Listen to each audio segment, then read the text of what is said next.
Siapa di antara kita yang tidak pernah mengalami yang namanya kecewa? Boleh angkat tangan. Halo?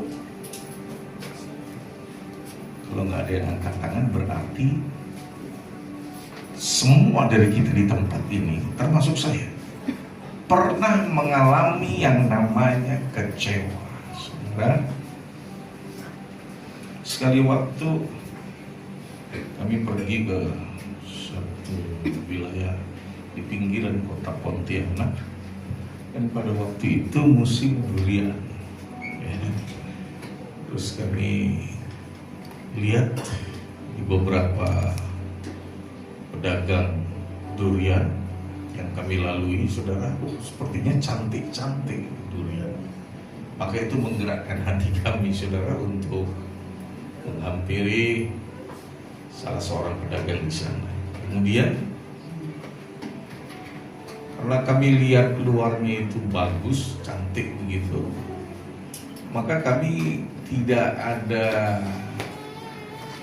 lagi untuk meneliti, ya, sebelum membelinya, karena sudah cukup dilihat. Oh, ternyata sepertinya apa yang kita lihat ini bagus, ya. Kalau nggak 2-3 buah itu lumayan cukup besar dengan harga yang lumayan juga, saudara, yang kami mesti bayarkan. Kemudian sampai di rumah kita buka itu durian, ternyata dalamnya, saudara, busuk, banyak ulat. Buka yang satu begitu, buka yang 2 begitu, buka yang 3 begitu juga. Sebab itu, saudara, hendaknya kita teliti sebelum membeli. Amin. Amin. Begitu juga dalam kehidupan ini, saudara. Kita mesti teliti sebelum kita mengambil keputusan untuk bertindak, supaya tidak salah langkah kita di dalam bertindak. Amin. Amin.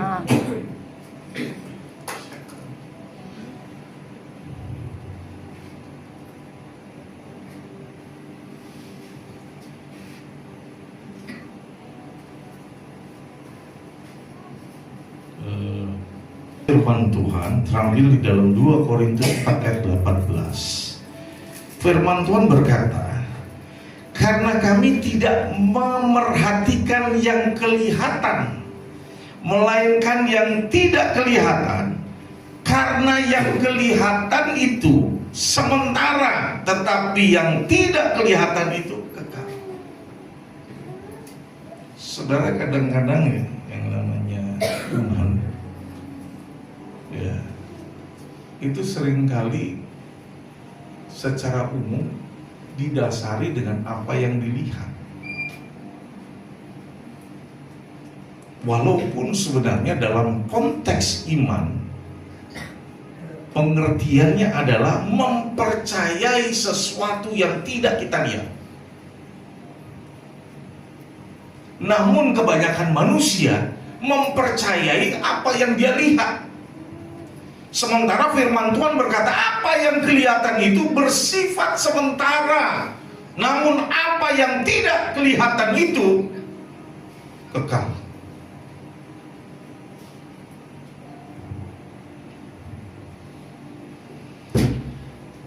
Sebagai seorang manusia, siapapun dia, baik Anda maupun saya, itu punya rasa kecewa. Dan itu adalah sesuatu yang wajar sebenarnya, dialami, dirasakan oleh setiap orang tanpa terkecuali. Dikarenakan bisa karena berbagai sebab yang menjadi faktornya. Bisa jadi oleh karena apa yang kita inginkan tidak tercapai. Atau bisa juga sesuatu yang menjadi harapan kita itu untuk kita dapatkan hilang kesempatan.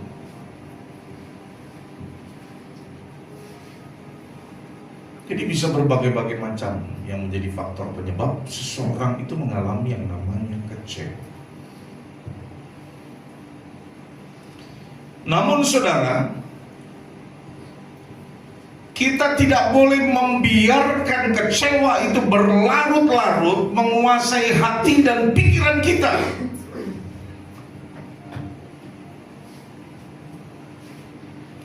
Jangan sampai kehidupan kita itu dikendalikan oleh kekecewaan akan hal-hal yang bersifat lahiriah.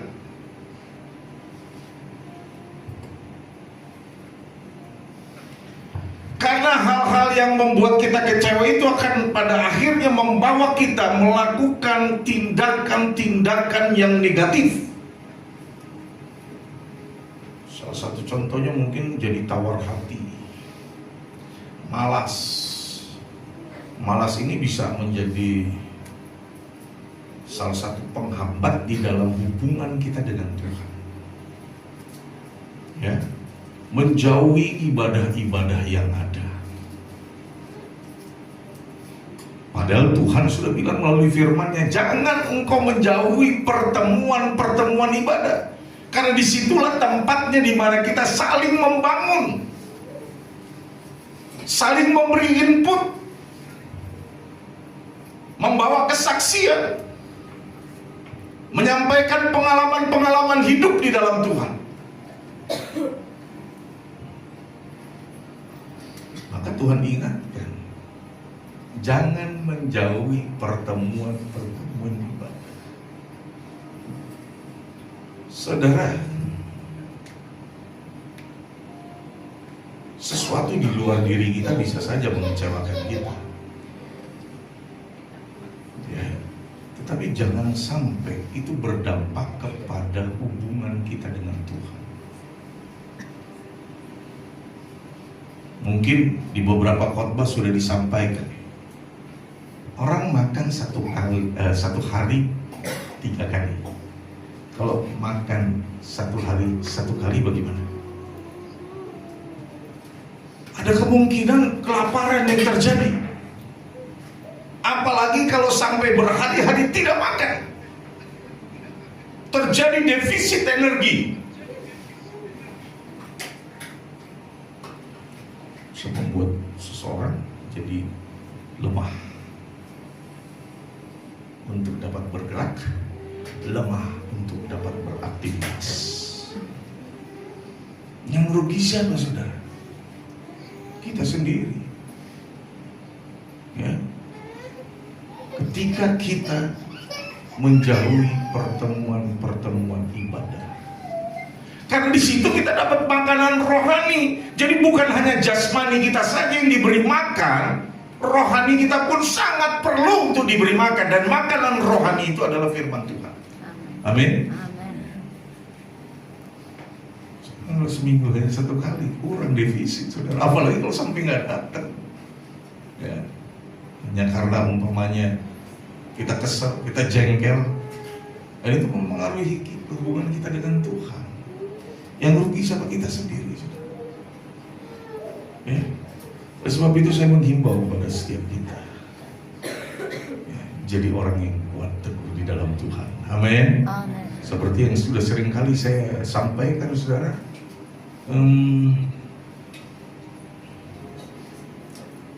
ketika kita di dalam Tuhan, kita tidak hanya berdiri teguh di tengah badai, tetapi kita bahkan menari-nari di tengah badai. Amin. Mesti jadi orang Kristen yang seperti itu. Ya. Jadi jangan cengeng, jadi orang yang kuat. Dari hari lepas hari mengalami pertumbuhan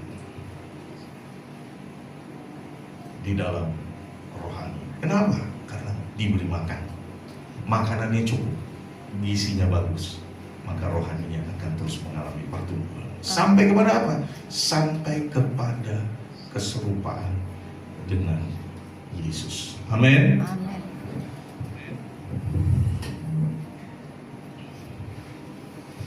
Jadi tampilkan ayatnya. Nah, ini saudara, ya, ini dalam bahasa Ibrani artinya artinya ini ya, ini memang agak terbalik sebenarnya, mesti bacanya dari sana ya, karena memang nggak ada programnya. Tetapi kira-kira begini, tulisannya inilah artinya nih. Saya ambil ini dulu, saudara.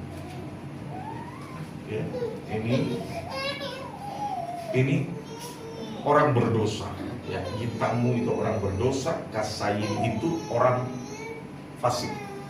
Kalau orang berdosa, orang yang tidak tahu kebenaran. Tetapi kalau orang fasik itu orang yang tahu kebenaran tetapi tidak melakukan kebenaran.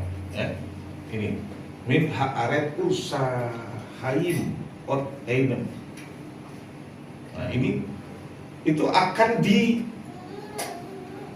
dibinasakan. Ya. Akan dibinasakan dan akan ditiadakan di bumi. Kemudian baraki nafsi et Yahweh haleluya. Ini pemazmur, ini Daud yang ngomong. Dia menghimbau jiwanya. Kita tidak ambil yang ayat di bagian atas, tetapi yang di bagian akhir ini.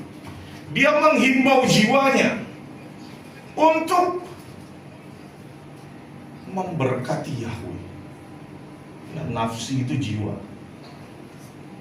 Dia perintahkan kepada jiwanya untuk memuji, untuk menyembah. Jadi pujian penyembahan kita ketika kita sungguh di dalam melaksanakannya, saudara, itu sama dengan kita memberkati Yahweh. Amin. Jangan bingung kok kita bisa memberkati Yahweh. Ya, melalui pujian penyembahan kita memberkati Yahweh.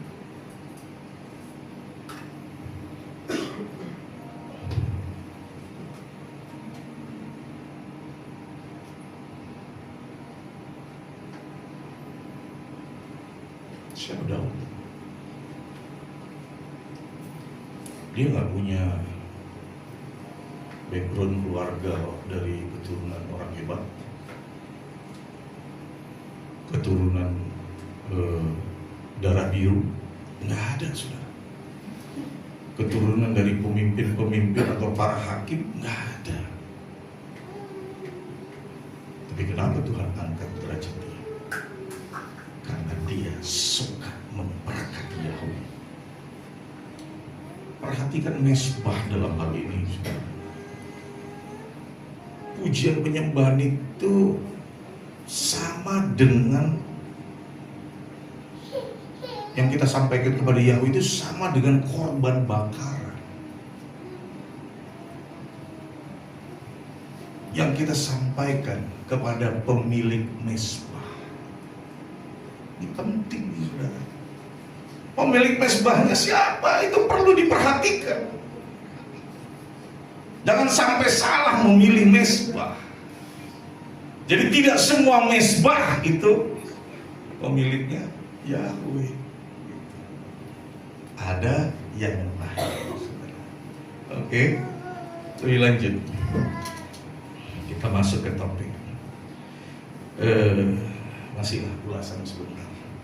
Ini saudara bukti ya. Saya punya ini dari A sampai Z, ada 2 buku. Ya, saya punya yang satu sebelah sini, ini saya ambil dari artikel. Itu menyatakan dengan jelas di sini, saudara. Orang-orang Kristen di gereja menyebut Yahweh tanpa pengertian yang benar. Karena arti daripada haleluya sendiri jelas. Praise Yahweh. Pujilah Yahweh. Atau terpujilah Yahweh. Amin. Amin. Itu jelas. Ini buku ini hampir semua hamba-hamba Tuhan yang ambil minimal S1 dia pasti punya ini, karena ini salah satu bahan pelengkap kami waktu kuliah. Ya, ini mesti ada. Kalau yang ini belum tentu ada. Tapi yang ini pasti ada, pasti. Dan masih banyak lagi lainnya secara otentik menjelaskan tentang siapa Tuhan itu. Oke, next. Saudara, dulu Bible yang masuk ke Indonesia itu terjemahan Clean Kert. Ya, yang pertama. Terjemahan Clean Kert itu pakai Yahweh. Ya. Tetapi karena satu alasan untuk menerjemahkan tanpa memperhatikan aspek teologis, apalagi yang menerjemahkan itu sebenarnya bukan orang yang ahli atau bukan orang yang mendalami aspek teologis dari kekristenan yang berakar dari Yahudi atau Ibrani. Ini dia saudara, namanya Abdullah bin Abdul Qadir Munsi, seorang Muslim. Dia guru sastra dari Melayu 1834. Dia menerjemahkan itu. Jadi bagaimana dalam pikirannya, bagaimana menuangkan di dalam kertas untuk menerjemahkan itu antara Tuhannya orang Kristen dan Tuhannya dari agama lain, dari kepercayaan yang dia miliki. Jadi mengambil satu kesimpulan bahwa Tuhan yang kami sembah, pribadi yang tinggi dan tidak ada di atasnya lagi, itu adalah ini. Maka masuklah di Bible kata Allah. Ya, saya tidak memperdalam ini karena nanti ada bagiannya sendiri. Next. Ya, coba ini saudara lihat, beda loh, beda betul. Ya, hanya orang Kristen di Indonesia yang suka membuat ini jadi sama gitu loh. Sebenarnya beda gitu. Ya, kita harus menghargai apa yang dipercaya oleh saudara kita yang beragama Muslim. Kita kembalikan apa yang menjadi milik kepunyaan mereka. Tetapi yang seharusnya disembah oleh orang Kristen adalah Yahweh. Karena itu tertulis di dalam Bible, dalam perjanjian lama itu sebanyak 6.834 kali. Tetapi diterjemahkan menjadi Tuhan huruf besar semua. Dalam konteks terjemahan atau penterjemahan itu tidak boleh berubah. Yang namanya proper name, nama diri. Betul? Nggak bisa, saudara. Yang namanya nama diri itu tidak bisa berubah. Kalau diubah itu bukan salinan, ya, tetapi gubahan. Karena ada juga di dalam Alkitab terjemahan LAI, saudara, di situ jelas bahwa Tuhan huruf besar semua adalah salinan dari nama Yahweh. Kalau salinan itu nggak bisa berubah. Kalau berubah itu namanya gubahan. Dan nama tidak bisa berubah. Dan nama itu bukan bahasa. Banyak orang bilang kan Yahweh itu kan bahasa Ibrani. Bukan. Yahweh itu nama, bukan bahasa. Oke? Jadi mesti paham itu. Kalau nama itu bukan bahasa. Zulkarnain bukan bahasa, tapi nama. Nama tidak bisa berubah. Amin. Dimanapun kita berada, nama itu tetap. Kalau dirubah, saudara, itu akan terjadi yang namanya pemalsuan data diri. Kalau di border bisa ditangkap, saudara. Ya. Oke. Ya, kita kembalikan apa yang menjadi milik kepunyaan mereka. Kita ambil balik apa yang jadi kepunyaan kita. Dan kita mulai terus menyembah, mengagungkan nama Yahweh. Oke. Nah ini masuk ke topik ya. Tadi di luar itu untuk mengingatkan saja supaya Anda nggak kecewa. Ya. Di dalam mengambil keputusan untuk bertindak, termasuk dalam tindakan iman. Nah ini, agar kita tidak menjadi kecewa, yang pertama teliti sebelum mengambil keputusan. Agar tidak kecewa, saudara, libatkan Tuhan dalam setiap keputusan yang kita mau ambil. Jadi jangan bertindak sendirian, jangan bertindak semau gue. Kemudian kalau terjadi sesuatu yang merugikan atau terjadi sesuatu yang tidak menyenangkan, kemudian kita menyalahkan Tuhan yang tidak pernah kita libatkan di dalamnya. Jadi nggak bisa kalau nggak libatkan Tuhan, kemudian kita dapat hasil yang buruk, kemudian kita menyalahkan Tuhan. Maka firman Tuhan nyuruh kita untuk libatkan Tuhan. Tanya Tuhan lebih dulu, untuk apa yang kita mau buat, untuk apa yang kita mau lakukan, saudara. Sebelum kita ambil keputusan untuk bertindak. Karena seringkali itu kita menjadi kecewa karena keputusan kita sendiri, dan kita tidak mau melibatkan Tuhan.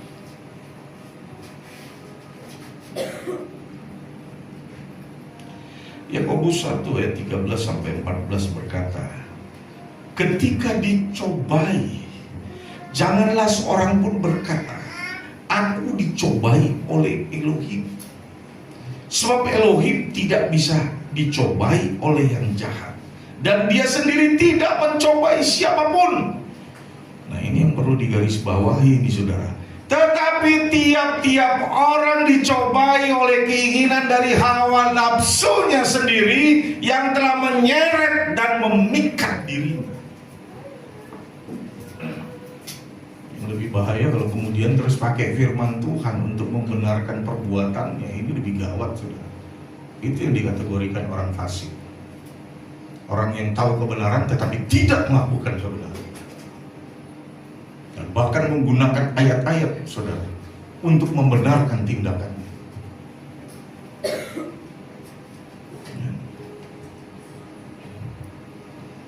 Jadi Tuhan tidak pernah mencobai kita.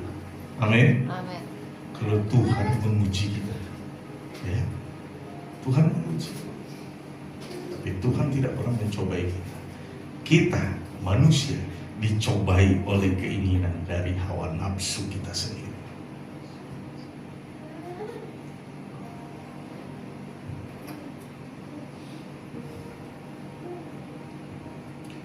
Siapa yang bisa menghindari, saudara?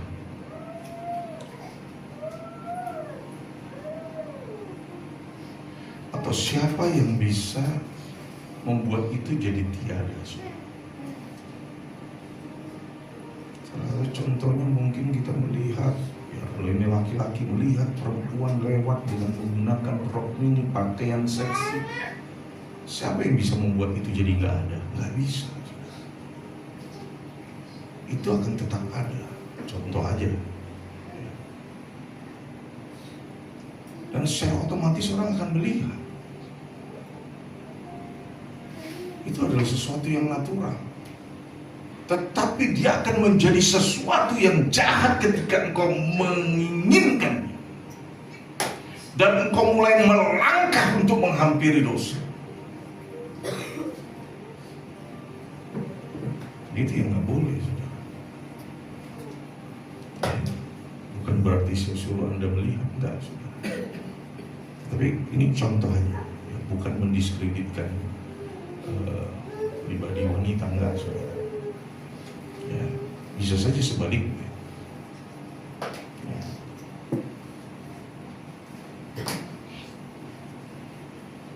Kalau kita sudah tahu, itu akan berujung kepada sesuatu yang merusak hidup kita. Jangan coba-coba dihampiri. Jangan pernah coba-coba.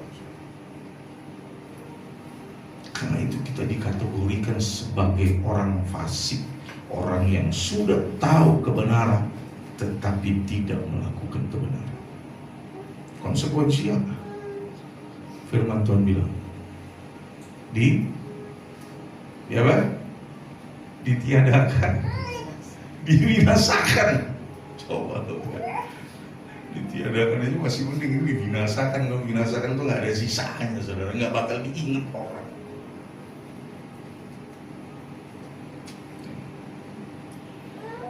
Jadi kadang kita dicobai oleh keinginan kita sendiri untuk lakukan pelanggaran, untuk menentang firman Tuhan. Padahal kita tahu yang benar. Ya. It's okay. Yang berlalu biarlah berlalu. Kita mulai hidup yang baru. Amin. Amin. Kita tinggalkan apa yang ada di belakang kita. Kita terus melangkah ke depan. Di mana ada mahkota kemuliaan, kehidupan di sana. Menjadi pelaku firman. Amin. Oke. Yang kedua, setan akan menawarkan gemerlap dunia, membuat kita fokusnya hanya kepada materi atau aset. Semakin dikejar, semakin menjauh.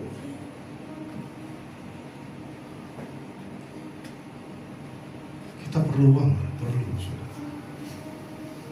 Kita perlu materi. Ya. Semua yang ada ini mesti dibeli. Belinya itu pakai uang. Tetapi akan menjadi salah kalau kita fokus hanya kepada pemenuhan hal-hal materi saja.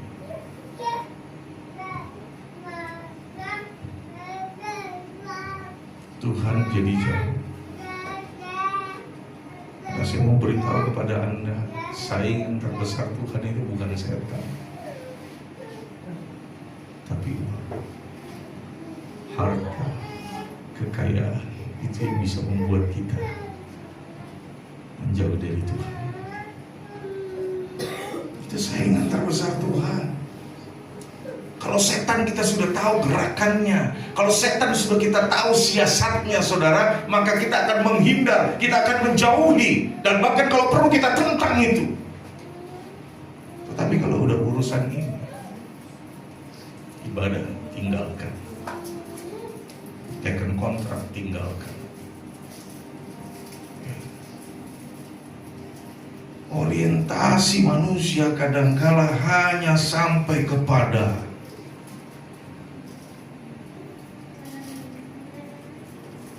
berkatnya, tidak sampai kepada sumber daripada berkat. Kalau kita kejar berkat itu, saudara, kita dapatkan, tapi sumber berkat itu akan menjauh dari kita. Namun sebaliknya, kalau kita kejar sumber berkat yang adalah Tuhan, saudara, maka dengan sendirinya berkat-berkat itu berdatangan kepada kita. Amin. Jangan pakai pepatah dunia, banting tulang dapat sesuap nasi. Menderita banget ya, udah tulangnya dibanting-banting, dapatnya sesuap nasi. Tapi biarlah, bukan segenggam nasi, tetapi segenggam berlian. Itu yang harus kita dapatkan, dan bisa kita dapatkan kalau kita melibatkan Tuhan, kalau kita mencari dan mengejar sumber berkat itu.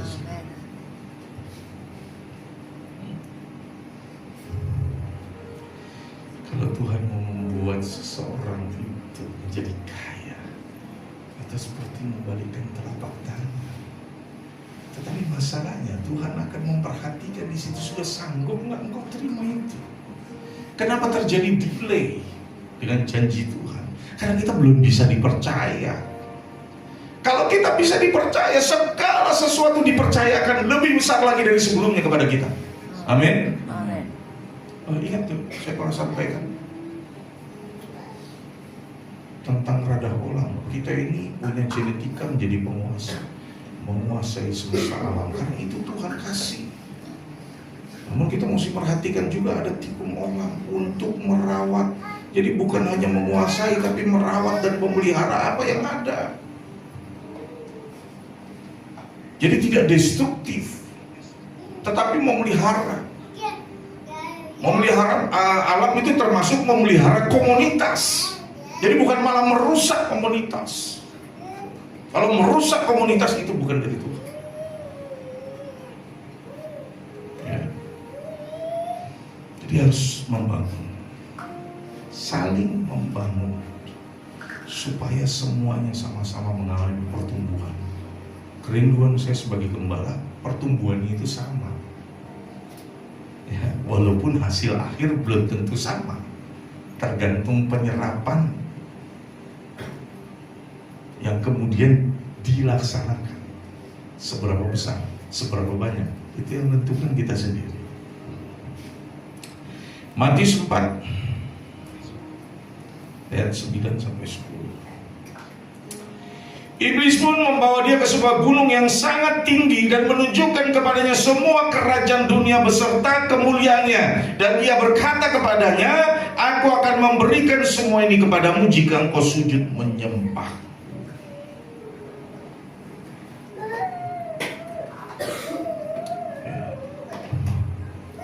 Ini Yesus sendiri diperhadapkan. Makanya saya selalu bilang Yesus itu contoh yang paling sempurna, tercatat dalam kitab Injil. Peristiwa-peristiwa yang dilalui di alam Yesus itu untuk memberikan kita contoh, memberikan kita solusi, jalan keluar, pengetahuan tentang berbagai-bagai hal. Jadi di sini setan nawarin, apa yang Yesus bilang? Dia selalu berkata tentang firman. Ada tertulis bahwa hanya Elohim saja yang harus disembah dan bukan yang lain. Ya, kalau kita baca lebih lanjut lagi. Jadi segala sesuatu itu sekali lagi perlu uang. Tetapi bukan segala sesuatu itu melulu tentang uang. Coba lihat deh 1 Timotius 6 ayat 10.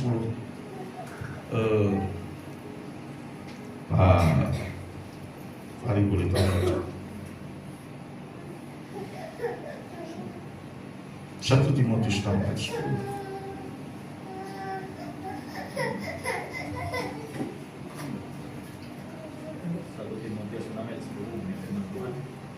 Sebab akar segala kejahatan adalah cinta uang. Oh, cukup. Firman Tuhan berkata apa?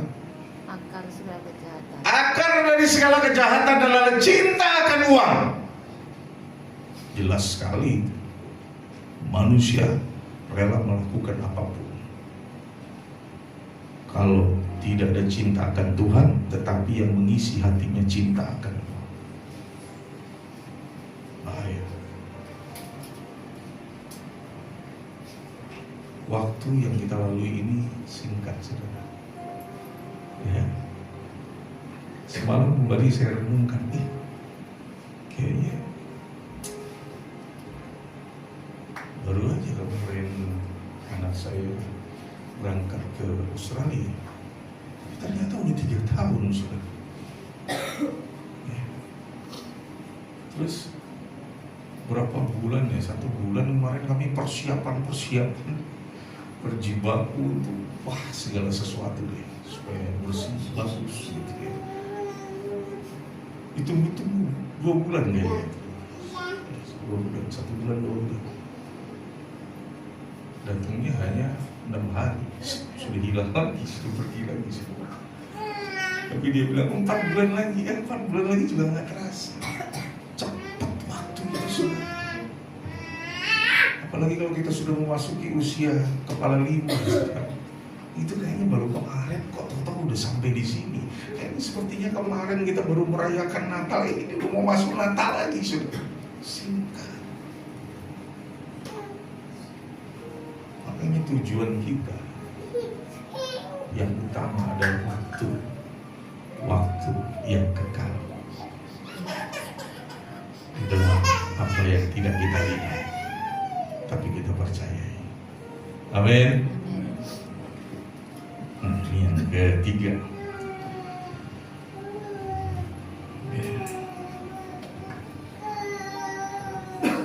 Agar kita tidak menjadi kecewa, ya, tinggal dalam Tuhan. Makanya jangan pernah mengambil sosok lain menjadi figurmu, menjadi ikonmu, menjadi contohmu. Karena itu pasti suatu ketika engkau akan melihat kekurangannya dan engkau menjadi kecewa. Di mimbar ini saya bilang, jangan pernah jadikan saya ikon, tapi jadikan Yesus sebagai ikon yang sempurna di dalam Anda dan saya. Amin. Amin. Amin. Amin. Jangan membangun diri ada Tuhan selain Yesus di dalam pelayanan, bahaya saudara.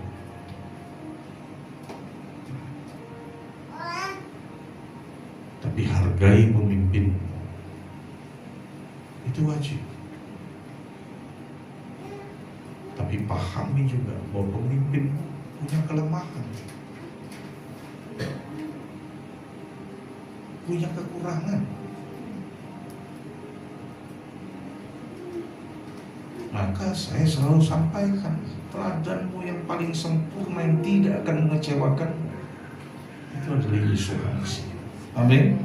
Amin. Amin.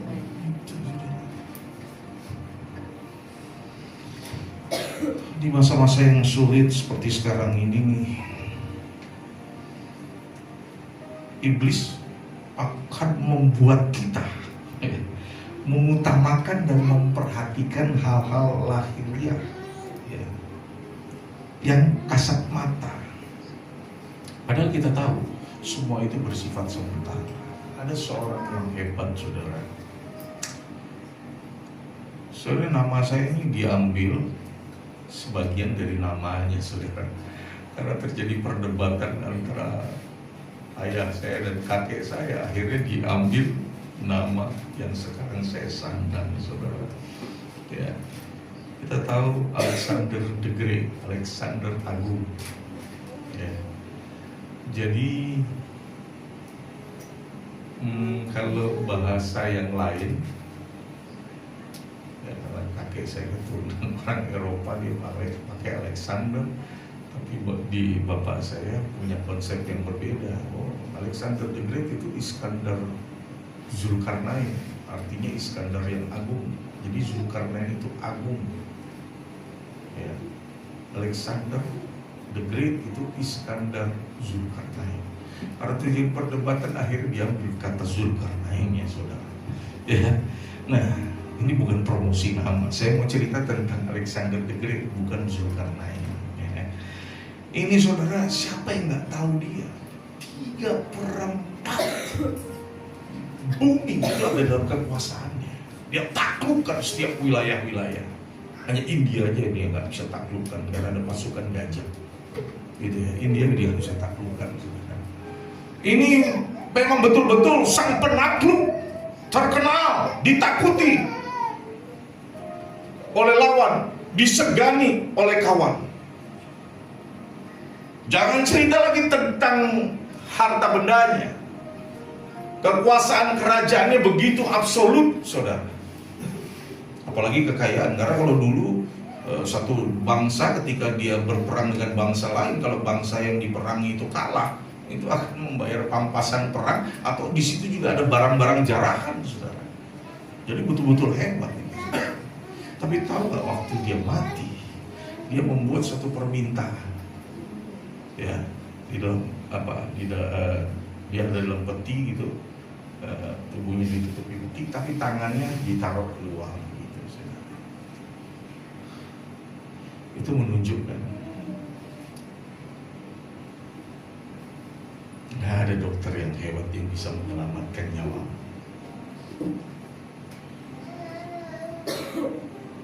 Kalau Tuhan sudah katakan selesai.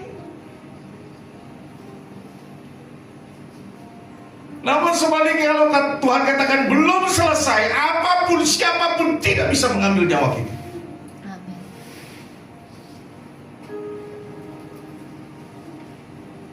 Dan di situ juga memperlihatkan bahwa mati tidak ada yang dibawa selain nama besar, selain kebaikan, selain daripada hal-hal yang positif yang kita buat. Itu yang akan diingat orang. Kalau kita sudah nggak ada,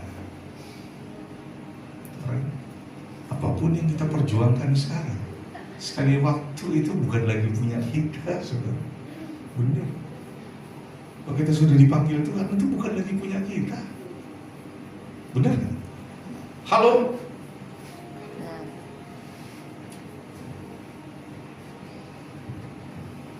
Jadi apapun yang kita perjuangkan, kembali lagi kepada Tuhan, saudara. Itu tujuan utama. Karena apapun yang kita miliki sekarang, itu tidak menggaransi kita untuk kekekalan. Tetapi apapun yang kita perjuangkan untuk kita mendekat kepada Tuhan, itu pasti ada perhitungannya. Amin. Mazmur 25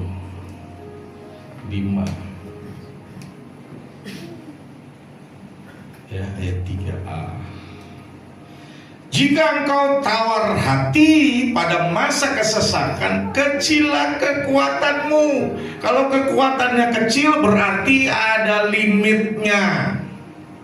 Ya, ini dalam terjemahan yang lain. Juga semua orang yang menanti-nantikan engkau tidak akan menjadi malu. Bukan terjemahan lain, ayat yang lain maksud saya. Jadi orang yang menanti-nantikan Tuhan gak bakal pernah kecewa. Orang yang kecewa dia sendiri yang rugi. Kenapa? Kekuatan jadi kecil.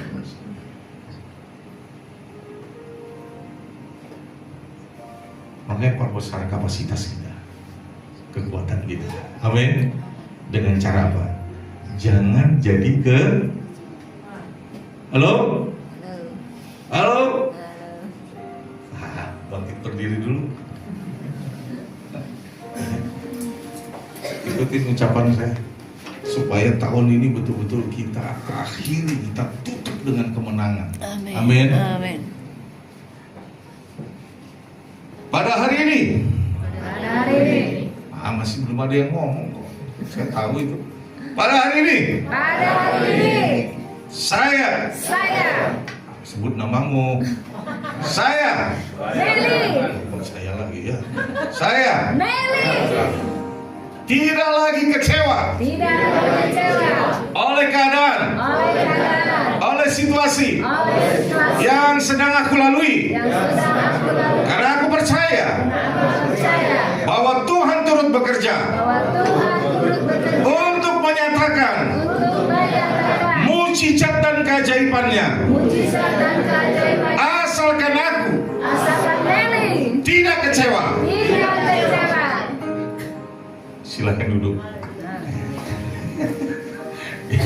Jadi kita nggak boleh lagi kecewa ya. Amin.